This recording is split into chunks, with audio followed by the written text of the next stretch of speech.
So this is what New Zealand JPY most likely going to be giving us for the day. So we will do an in-depth analysis on what New Zealand dollar will be giving us.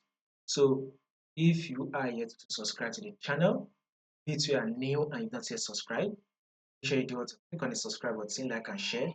Also make sure you follow the Telegram channel to stay updated. You will find the link to the Telegram channel in the section.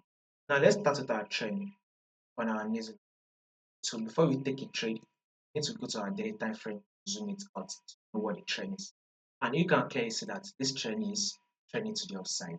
So market is what's moving upward, it's trending upward. Market is trending to the upside.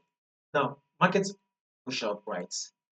Then a pullback was made that came to retest this level, right? The market eventually push up again to form a bullish move, right? Which we can be taken to be our resistance level. Right? Now,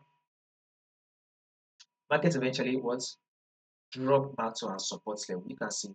Then guess what market did? There was multiple rejection, and guess what? It pushed up to tap our resistance level, right? Guess what market did? It rejected from our resistance back to our support. Then it eventually rejected from our support and came back to our resistance. Once it got to the resistance level, guess what market did? Market rejected from the resistance and dropped back to our support.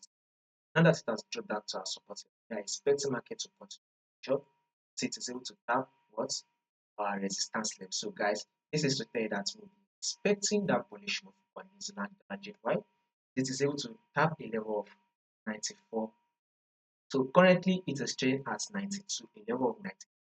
We should expect New Zealand JPY to push up to it to hit a level of 94. Once it hits a level of 94, then and then I'm going to give you guys an update on what will likely happen next. So if you do not want to miss out on the updates, make sure you subscribe to the channel, like and share, and also make sure you follow the Telegram.